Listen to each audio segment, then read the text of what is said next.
दोस्तों, एमएच ज्ञान संगम पर आप लोगों का स्वागत है। हम आपको आज जो है सिंधु सभ्यता के बारे में बताना चाहेंगे। सिंधु सभ्यता के जो है ये कैसी सभ्यता थी और जो है आपके किन क्षेत्रों में विकसित हुई। सबसे पहले जान लीजिए, सिंधु सभ्यता प्राचीन भारत की एक विकसित नगरीय सभ्यता थी जो लगभग 2600 ईसा पूर्व से 1900 ईसा पूर्व तक विकसित रही। ये जो है 2600 से 1900 ईसा पूर्व के मध्य रही। ये सभ्यता आपके जो है फैली कहाँ पे थी? तो ये सभ्यता आपके जो है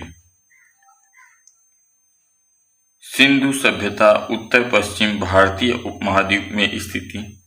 यह क्षेत्र मुख्यतः सिंधु नदी और उनकी जो है सहायक नदियों के मैदान में फैली थी।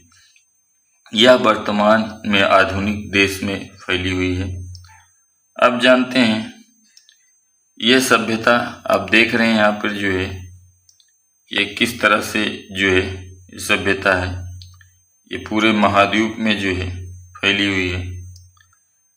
अब जानते हैं इसके जो है अगर देखा जाए तो कहाँ कहाँ फैली थी, तो आपके जो है यह सभ्यता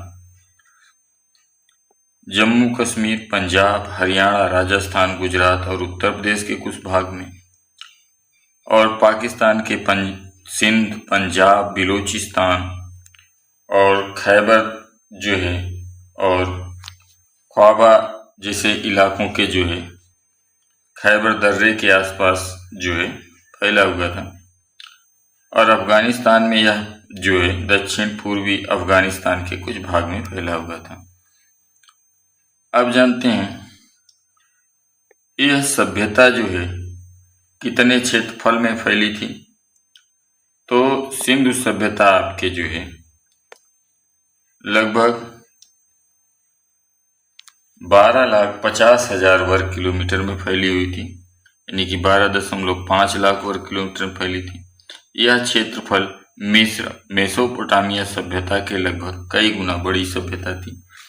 यह उत्तर में जम्मू कश्मीर में, दक्षिण में गुजरात तक, पूर्व में हरियाणा तक और पश्चिम में जो है बलूचिस्तान तक फैली हुई थी। ये जो है एक विस्तृत क्षेत्र में फैली जो है सभ्यता थी आपकी। इसके विकसित नगरों को देख सकते हैं, इसकी विशेषताएं देख सकते हैं।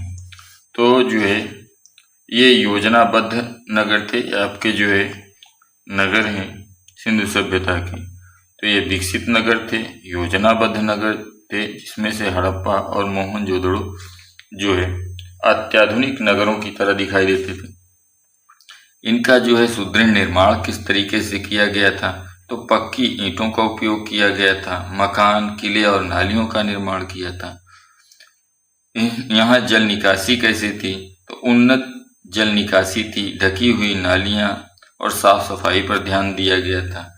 यहाँ की लिपि, तो अपनी लिपि का प्रयोग जो अब तक जो है अपठित है, अभी तक पढ़ी नहीं गई है, अपूर्ण मानी जाती है। अभी तक इसके बारे में कोई जानकारी नहीं हो पाई है। और यहाँ जो है व्यापार और माप तौल के लिए मानककृत माप तौल और वस्तुओं का व्यापार भी हुआ करता था। यहाँ के जो है प्रमुख नगर वगैरह कैसे थे?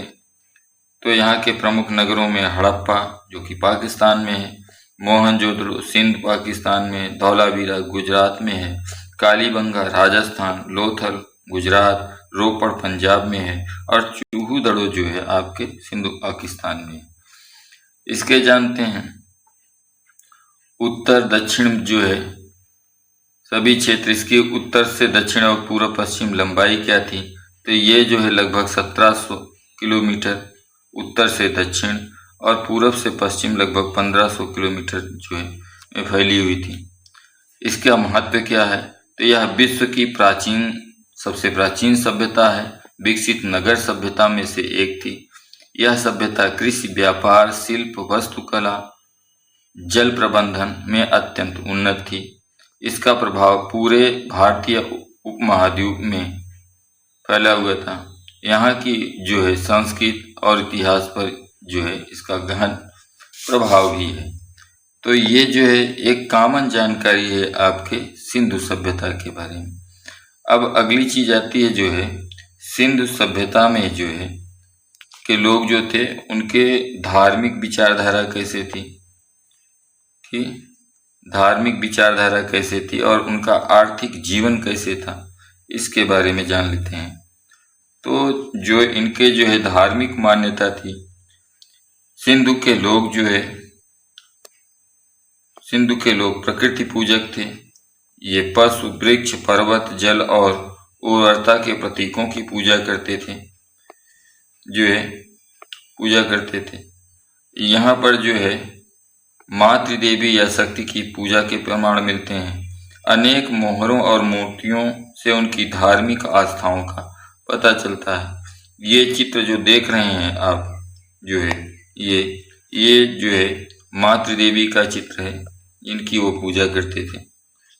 अब जो है इनके जो प्रमुख धार्मिक प्रतीक हैं, ये देख रहे हैं कि जो है धार्मिक अगर प्रतीकों को देखा जाए तो ये कैसे हैं, तो ये आपके जो है पशुपति शिव का जो है मोहर है।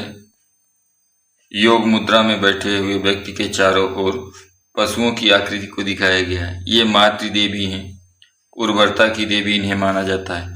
यहाँ पवित्र वृक्ष की पूजा की जाती थी, जिसमें पीपल के वृक्ष का चित्र दिया गया है। यहाँ बैलों की पूजा की जाती थी, जो नंदी बैल का चित्र है। धार्मिक विशेषता क्या है, तो शिव और पशुपति देव की आराधना के प्रमाण मिलते हैं। लिंग और योनि जैसे प्रतीक प्रजनन, शक्ति और उर्वरता की पूजा को दर्शाते हैं। अग्नि देवी जैसे अवशेष अग्नि पूजा की ओर संकेत करते हैं।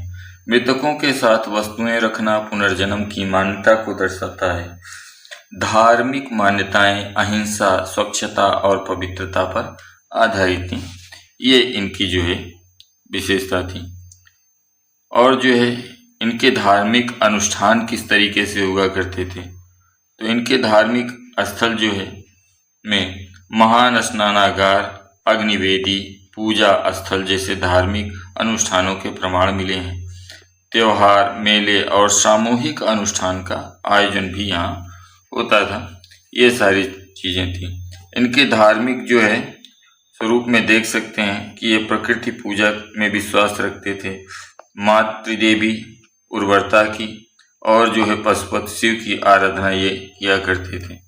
ये इनकी जो है विशेष मान्यता थी। अब जानते हैं इनका आर्थिक जीवन कैसे था। तो इनका जो आर्थिक जीवन था वो जो है आजीविका देख लेते हैं इनकी। सिंधु सभ्यता के लोग मुख्यतः कृषि पर निर्भर थे। गेहूं, जौ, चना, तिल, कपास आदि की खेती करते थे। पशुपालन में गाय, बैल, भैंस, बकरा या बकरी, भेड़, सुअर आदि पालते थे। मछली पकड़ना और शिकार करना भी इनका जो है दैनिक आजीविका के साधन में सम्मिलित था। अब आपके आता है जो है उद्योग और शिल्प इनका कैसा था। तो जो है लोग कुम्हार, बुनाई, धातु कर्म, मन का निर्माण, आभूषण निर्माण आदि में निपुण थे लोग। जहाँ देख सकते हैं कि इन्होंने जो है मन का माला का निर्माण किया है, घड़े का निर्माण किया है और उत्तम गुणवत्ता के मिट्टी के बर्तन देख रहे हैं। कांसे, तांबे और कांसे के औजार भी ये बनाया करते थे। मनकों की माला, मुहरें, खिलौने, हाथी दांत की वस्तुओं का निर्माण भी करते थे। देख रहे हैं यहाँ हाथी दांत से कंघी बनाई गई है। इनके जो है व्यापार का माध्यम क्या था, तो सिंधु सभ्यता में आंतरिक एवं बाह्य व्यापार बहुत विकसित था। मेसोपोटामिया, ईरान, अफगानिस्तान, ओमान आदि देशों से व्यापार होता था। प्रमुख व्यापारिक वस्तुएं कौन सी थी, तो अनाज, कपास, वस्त्र, मनके, धातु, कीमती पत्थर, हाथी दांत, लकड़ी और तेल आदि का जो है व्यापार करते थे। और व्यापार जो है समुद्री और स्थलीय दोनों मार्गों से जो है व्यापार किया जाता था, क्योंकि ये देख रहे हैं कि मोहर में जो है नौका का चित्र बना है जो समुद्री व्यापार का संकेत करता है। तो इस तरीके के जो है यहाँ के आर्थिक व्यवस्था थी सिंधु सभ्यता के आपकी। अब रही जानते हैं यहाँ के जो है आपके मुद्रा लेन देन। तो वस्तु विनिमय प्रचलित था, एक वस्तु देते थे उसके बदले में कुछ वस्तु लिया करते थे, वस्तु विनिमय था। मुहर यानी कि सील व्यापार और पहचान के लिए उपयोग किया जाता था, और माप तौल के मानक प्रणाली थी। देख रहे हैं कि यहाँ पे बाट है और ये जो है सील है, तो इस तरीके से इनका प्रयोग किया जाता था। इनके व्यापारिक जीवन में व्यापार, शिल्प और उद्योग का विकास किया था इन लोगों ने। कृषि और पशुपालन इनका मुख्य पेशा था। आंतरिक एवं बाह्य व्यापार इनका समृद्ध था। तो इस तरीके से इनका ये जो है आपके आर्थिक और धार्मिक जीवन था। ठीक है दोस्तों, आप लोगों को ये जो है वीडियो कैसे लगी कमेंट कीजिए और साथ में इसे शेयर कीजिए। इसके आगे हम जो है आपके राजनैतिक पहलू पर भी जो है अगली वीडियो बना करके देंगे। आप लोग कमेंट कीजिए और इस चैनल को सब्सक्राइब कीजिए।